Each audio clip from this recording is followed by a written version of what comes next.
Good morning, everyone. It is 10:30 and it looks like we have our panelists on this morning. A couple quick things that I wanted to note before handing off to Emily this morning.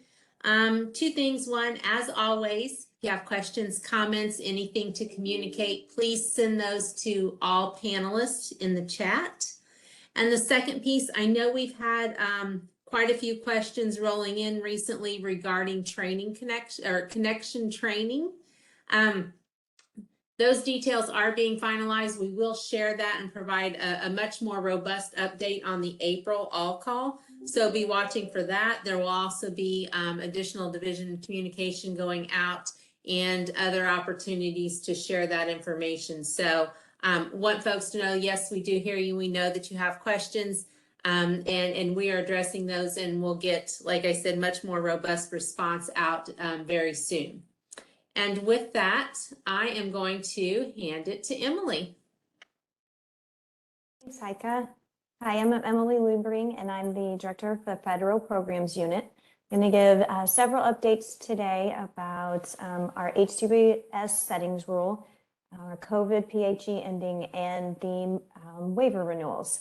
So starting off with the HCBS settings rule, the federal transition period for that rule ends today, March 17th. All states must have HCBS settings rule, the rule implemented, and the services and sites where the services are provided must be in compliance with the rule. CMS did offer an opportunity to states to request a corrective action plan to finalize any regulation or policy around the HCBS settings rule. Missouri originally was not going to request a CAP or a corrective action plan, but later decided to go ahead and request a CAP because CMS made it clear that they almost were encouraging states to use this opportunity to make sure that all of their regulations were active. So Missouri did go ahead and request a CAP of CMS for the HCBS settings rule for completing some of our regulations. DD has a couple LNC or license and certification CSRs that have not been approved just yet. They're working through the process of being approved. So the compliance with the rule is from a human rights standpoint for dignity and respect, allowing visitors, locks on doors, choice, all those things, that's non-negotiable. Those have to be in place. But we are allowed some time to finish up some regulations to finalize that regulation. The other update is on the PHE. Most of you probably have heard that it is ending, and that date is May 11th right now is what is anticipated. Providers should take this time to resume pre-COVID operations if you're utilizing COVID flexibilities. The 1135 flexibilities, think of your state plan. Amendments, those end upon the expiration of the PHE. Appendix K flexibilities, think of your waivers, in 6 months after the end of the PHE or in November. And then the Partnership for Hope and the MoKids waiver renewals, those are, and then also our comprehensive and community support amendments that we have submitted for public comment. Those renewals and public comments and responses have been added to the waivers and submitted to MoHealthNet, our Medicaid agency. And MoHealthNet is finalizing their portion and will be submitting to CMS very shortly for the review of the application for renewals and approval by CMS. And approval is expected by July 1st of 2023. So a couple months from now. And that is all I have. Let's see if we have, I don't see any chat questions right now. I'll keep watching for any questions on those updates. I'm going to hand it off to Holly to provide any updates she has from Provider Relations. Thanks, Emily. Hi, everyone. My name is Holly Reif. I'm the Director of Provider Relations, and I only have just two quick updates. One is for our health assessment and coordination services. We still are a bit behind in getting in authorizations that are now coming up to almost a year past when the service was applied. So those are really, really important to get those in so that our HAC provider, Station MD, can bill.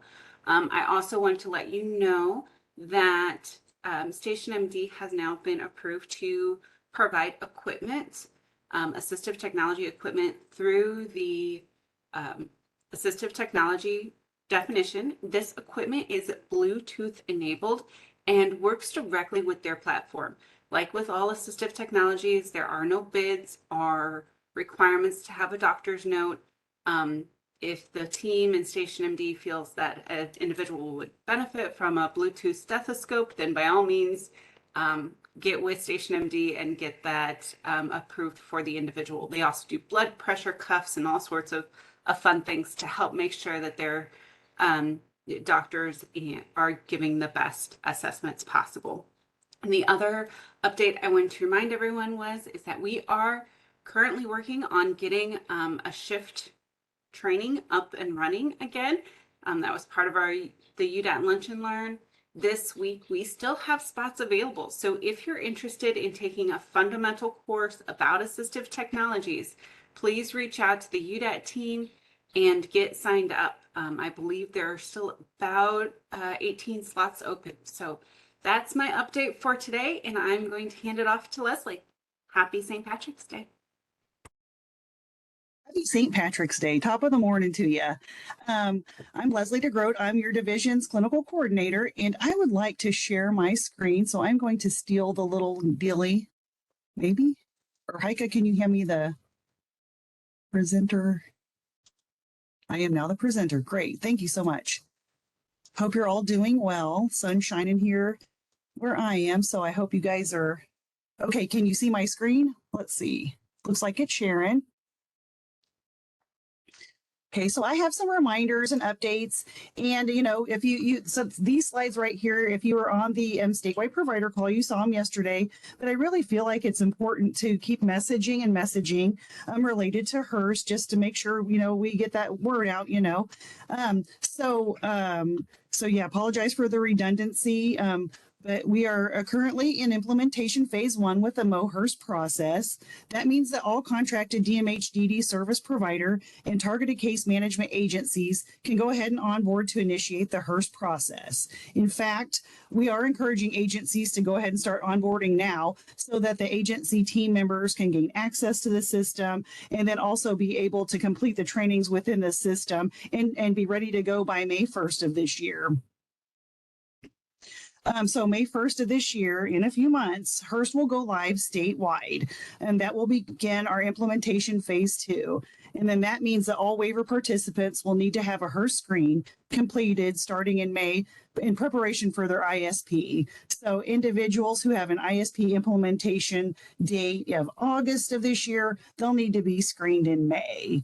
So, the screens align with the ISP process, and that is covered in our trainings and our recordings. But if there's ever any questions, I will put up our email again, because I don't ever hesitate to reach out if you have questions, comments, anything. So for transitioning from health identification and planning systems, or HIPS, and then transitioning from that process to HERS for residential providers, that's who it, or residential waiver services. So those residential waiver participants will transition from HIPS to HERS. All assigned health inventories will be completed through the end of April of 2023, so all through next month.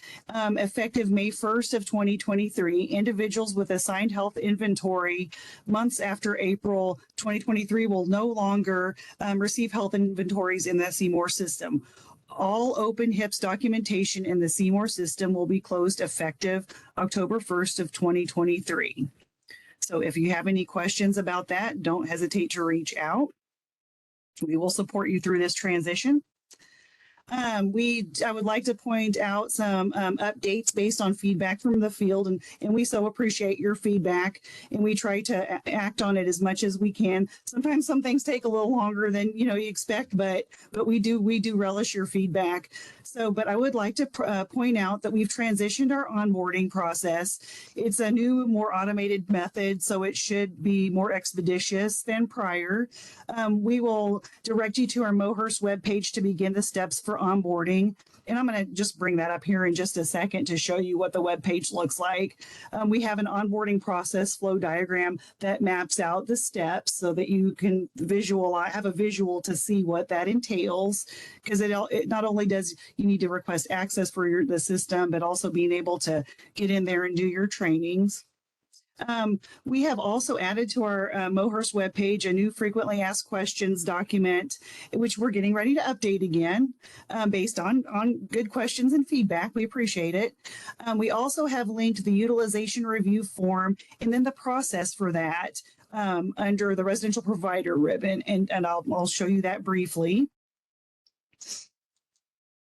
Enhancements that we are currently finalizing are information that feeds over from Seymour into Hearst that securely adds individuals served and with what agencies they're associated. That data feed is undergoing an enhancement, which should resolve issues that we've been seeing with users' ability to access the people to whom they provide services. Very, very close to finalizing that. Very excited about that. Stay tuned with that. We will definitely communicate out once we get to that stage. Let's see. We are also finalizing resources for support coordinators in regard to assisting them with discussing Hearst with the individuals and families. We also have a recording that we are finalizing for just an extra resource. We're also working on a diagram flow chart to help support coordinators navigate facilitating the screens. And then if they identify any other support needs, okay, what comes next? So that was a concern. And so we're working on that with you, and definitely reach out if you're finding anything in the meantime before we get that finalized. Let's see. We're also finalizing process diagrams that will give a step-by-step guide to starting the Hearst process for an individual, and then just seeing it on through, so kind of like a checklist in a way to kind of have handy. And that will be for the residential RN raters, and then one for the support coordinator raters. And then most importantly, we're working on informational guides to share with individuals and families in regard to the process. And I do want to mention, and I know Jess has on other calls, this is all coming to fruition, an integration between Station MD and Hearst, so that if an individual utilizes Station MD, the physician would be able to review their medications and diagnoses in Hearst, as well as their health risks, so that they can better treat the individual. So we will keep you informed on that. And then also, just as a reminder for the future, Hearst and Connection will also have an interoperability in which training and service considerations, as well as health risk support plans, will be added to the ISP in Connection. But there will be more to come on that as well. But I just kind of wanted to throw that out there because it's kind of a big picture and interoperability between systems. And so it's pretty exciting, and will hopefully make a seamless method for us to all support people. And this is our email, which we will drop into chat. Definitely reach out anytime. And we are working really hard to answer or respond within 1 to 2 business days. And then if we can't answer it immediately, taking it back to our teams to make sure we can get answers. So don't ever hesitate to reach out. And with that being said, I'm going to hang on a second here. Okay. Just want to run through a couple of things on here briefly. I appreciate you hanging in there. So this is the division's Health Risk Screening Tool, or Hearst project webpage, and we will drop that link in the chat as well. And again, here's the email. You can actually just click on that if you go to our page and click on that, and it'll take you right to it. Let's see, we're going to be making revisions to the process overview document to tighten up some things. So stay tuned for that. And here's where you can look at the process document. We're going to be updating, we have a new frequently asked questions document, but we're going to be updating it and probably combining the two so that there's just one. The UR documents for request of additional RN hours and ISP amendment, as I mentioned earlier, are located right down here. This is the process, how you do the process of it. And then here's the form itself. Under each service provider type, you can click on this and it will give you the steps for onboarding. So similar for support coordination and then rehabilitation. So you can choose between whichever ribbon and go ahead and begin onboarding there. It will give you directions on how to do it, or just simply reach out to MoDD Hearst Project at dmh.mo.gov, and we'll point you in the right direction as well. So switching gears. Oh, and I'll answer questions in the chat when I'm done. But switching gears, spring is in the air. I believe the first day of spring is on Monday. So wanted to point out, just be mindful of, taking care of yourselves. Don't forget that each one of you are very important, and don't forget to take care of yourselves. The CDC has this nice informational page titled 8 Strategies for a Healthy Spring. So we'll drop that link in the chat for your reference. I mean, it reviews things that we kind of already know, but in reality, we should be trying to at least try to practice some of them in order to feel better. So just trying to get outside and get some activity, even if it's a 5-minute walk around the parking lot at work or your day rehabilitation. Try to drink maybe 1 less sugary drink per day. Try to eat maybe a banana a day, a fruit or a vegetable. I mean, it doesn't have to be a major overhaul, but just a tweak here and there. And one thing I know that a lot of people have trouble with is sleep. So I just kind of use that as an example. You can click on either any of the icons to get a little more information.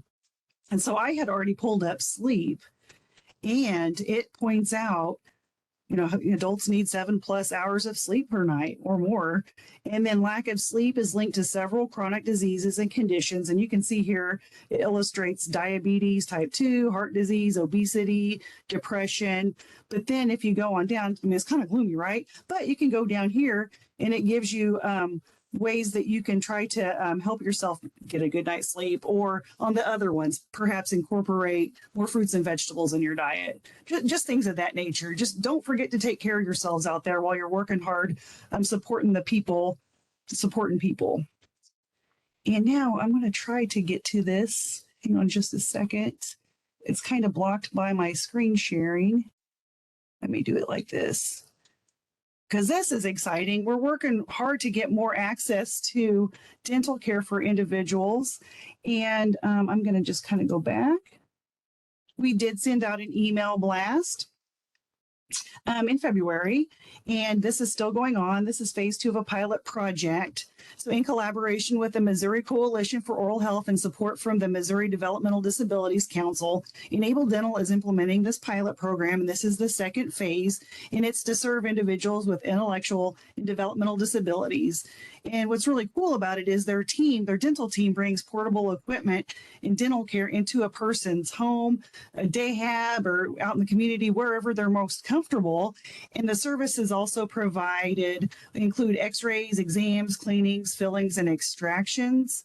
And while these services may be covered through Medicaid, there is a bundle package pricing for preventative services, just all kinds of information that you can find on the flyer, which we'll put the link to this email blast in chat. So if you're interested or know someone who might be interested, the consent form just needs to be filled out and submitted.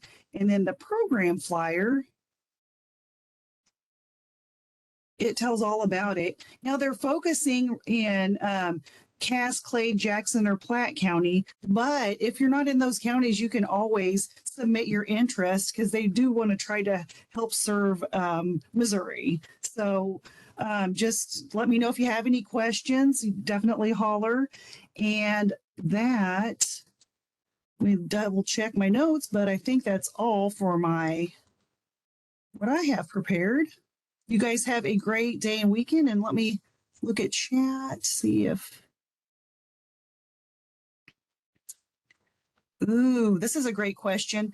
If an agency is interested in participating as a host site for mobile dental services, who is the best contact for that? I do have, if you give me a second, I will put her email in chat. I should have had that handy, but that would be incredible. If a person could host that, let me look here.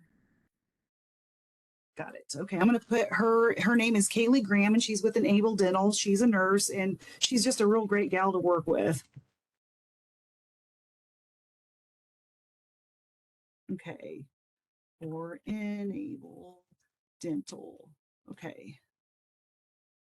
In fact, I want to invite her sometime to join us. She's a wealth of knowledge. All right, I'm going to look through the chat.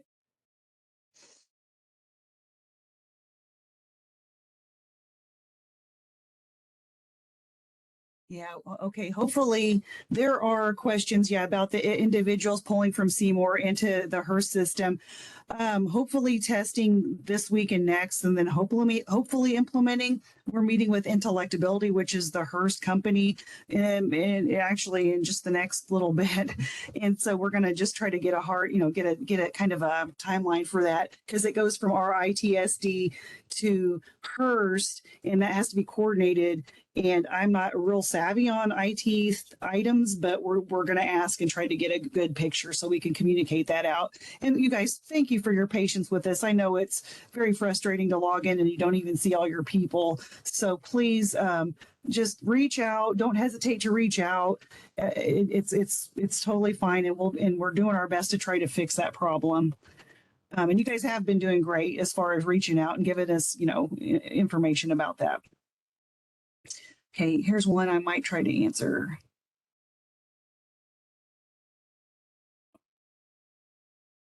Oh, this is a good question.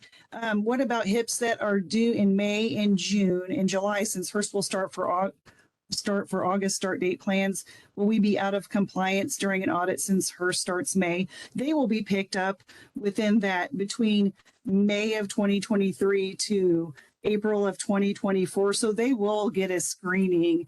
They won't be dropped out. If you feel like there's someone that needs a screen sooner, maybe they've had some health changes, that's totally fine. But you won't be out of compliance. But if you have specific questions, please do not hesitate to reach out, and we'll help you work through that stuff.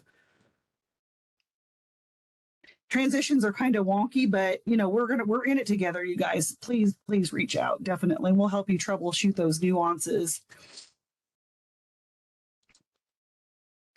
And let's see. This is a neat question. Is there a development where the RN can do the assessment on a phone app?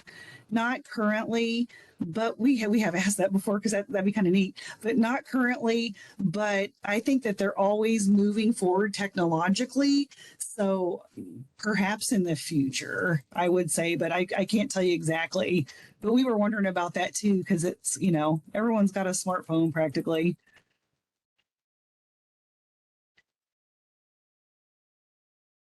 Okay. And we will be final. Yeah. Okay. Hang on. I think I got about everything that I can answer at this juncture. Leslie, I see one there asking about what is the status of the option to decline the HERS? Is this a form the individual signs or just something we mark in the HERS system itself? Oh, thank you. Yeah, that's a really good question. We're working on that. It will be something that will be indicated in the HERS system itself. That's in final development. We've kind of put a push on that to get it completed. We will get messaging out for everyone once that is completed. And if you're having any things that come up in the meantime, please reach out to me and I'll bring it to the team and we'll help you work through that. But we have pushed that to get completed rather quickly, knowing that, there might be that instance where someone would want to decline, but it would be in the system where they would indicate it. I hope that helps. But yeah, reach out if you need help troubleshooting anything in the meantime before the items that we're developing, get finalized. Because that's, kind of hard during transitions like this. Let's see. I think that's all. I don't really see any other questions. All right. Well, I want to turn it over to our Wendy Witzig, and you guys have a great St. Patrick's Day. Thanks, Leslie. You are so positive about all the health related stuff. It almost has me thinking I can do one of those things like eat a banana a day or something. I don't know. That might be a lot. Okay. Kat, I am wanting to share something, but I don't see. I'm going to steal from Leslie. Maybe you could, somebody moved it. Maybe I did by accident. Okay, I just have a couple quick things that I wanted to share with you. First is a celebration of our progress with privatizing TCM agencies and moving some of our case management over. Are you able to see the screen with the graph? We can see it. Okay, great. So as you can see, all the regions, four of the 5 regions have completed that transition, and that is just a huge undertaking. And I don't want to minimize, while it looks like there is a long way to go in St. Louis, there is a long way to go, but we had 1,807 people to transfer over there, and they have already moved 323. So that is a huge undertaking and great progress, and we're so appreciative of all of the teams and their efforts and prioritizing getting things moved. I know that our support coordinators who are able to now kind of take a breath and have a reasonable caseload are very appreciative as well. So thank you and keep up that good work. And now I'm going to figure out how to get rid of that one and share one other set of slides with you.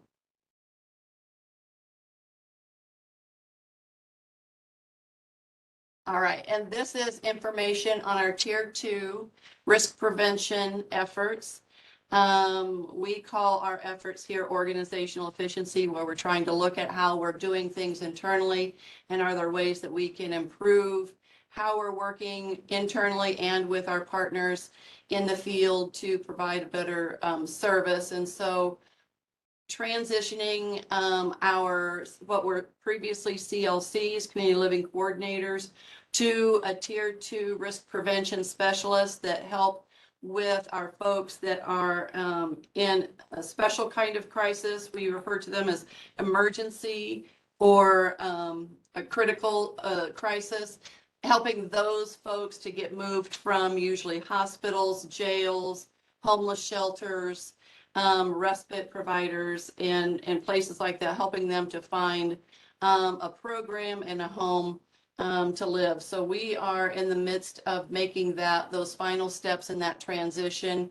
And I wanted to kind of show you, to give you an idea of, I don't see that this is showing. It's not flipping up there. There we go. Just so you can see the number of requests for transitions over time. So these transitions, they might be from a family home into a service provider. It could be from a nursing home or a hospital or a jail looking for a provider. It could be from provider to provider. Some folks maybe just want to choose a different provider, and in some cases providers have had to give a 30-day notice because they have either staffing issues and not able to provide the support, or they are needing a different level of support than what their staff are able to provide. Just to give you an idea, we have 667 open referrals on the database, with 150 of those people who are currently involved in moves themselves. The rest, that the difference between they're sitting out there in the referral database and they've not yet had any interest shown. So we've got encouraging providers to get onto the CRD, and please take a look, talk to us about how we might be able to help you support someone that is on there, and help people find a home. And then this is just the percentage of people who have been on the referral database for longer than 6 months. So over half of the people, and that's a long time to wait. How many referrals have been coming in each month and they're added to the referral database, and then how many people have actually found a provider each month.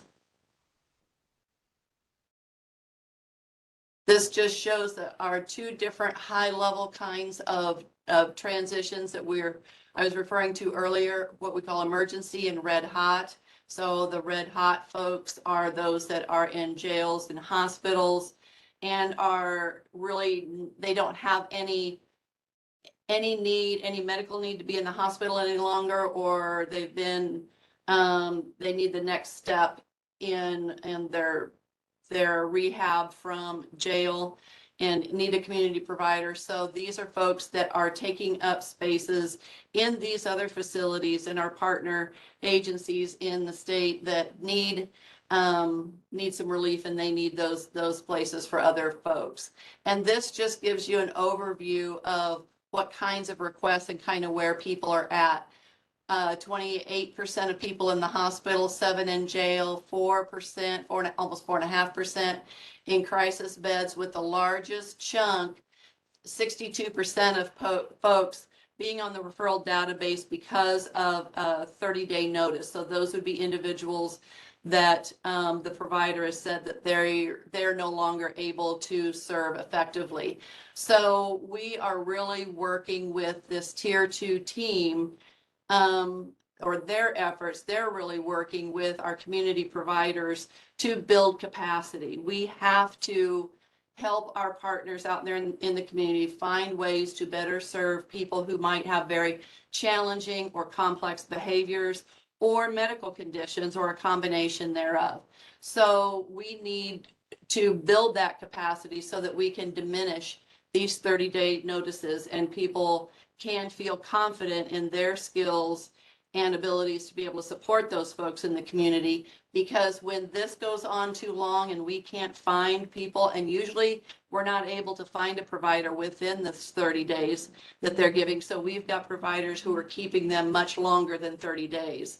And we are so grateful to those providers that are out there doing that. We know that it's tough and it's a struggle, and it's a sacrifice, but we are so grateful to those providers to do that, because there really aren't any options. And when people just get to the last straw, and aren't able to do another day, that's when people end up in hospitals, or things deteriorate so bad that there is aggression and criminal charges get filed, so they end up in jail. So really helping and supporting, working with providers here on this 30-day notice, that are giving 30 days notice, is a critical step to stop that movement into those other areas and them becoming an emergency. We are working on some things, like we said, to make this transition final.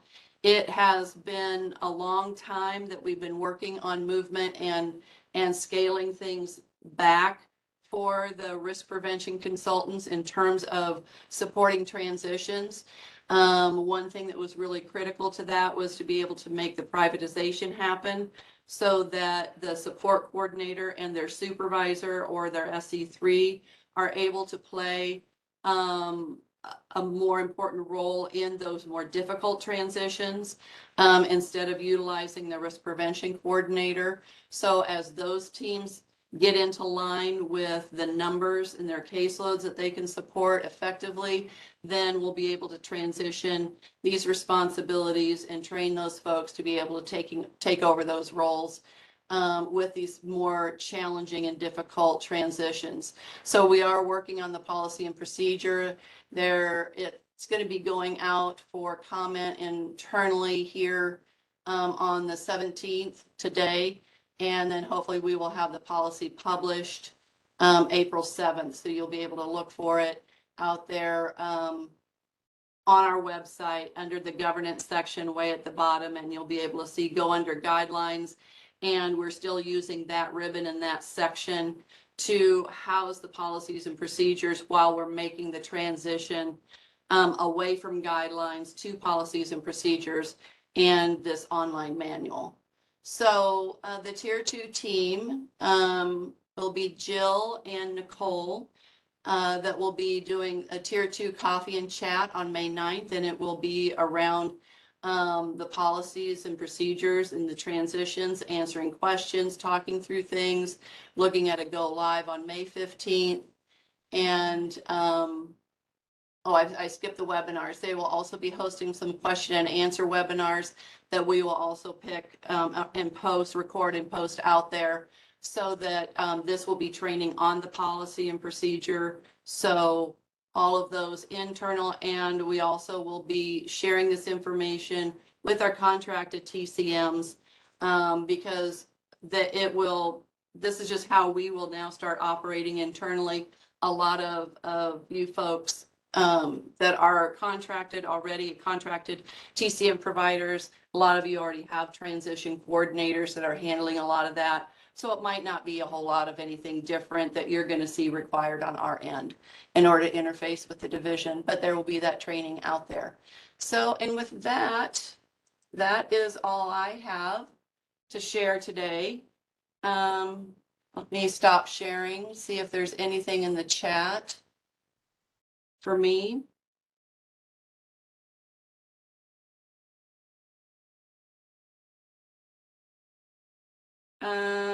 Will we be discussing any progress on the MOS scheduling and other issues? Scheduling is 3 months out at this point. Yes. Wanda is in the process of working with those teams to identify where bottlenecks are.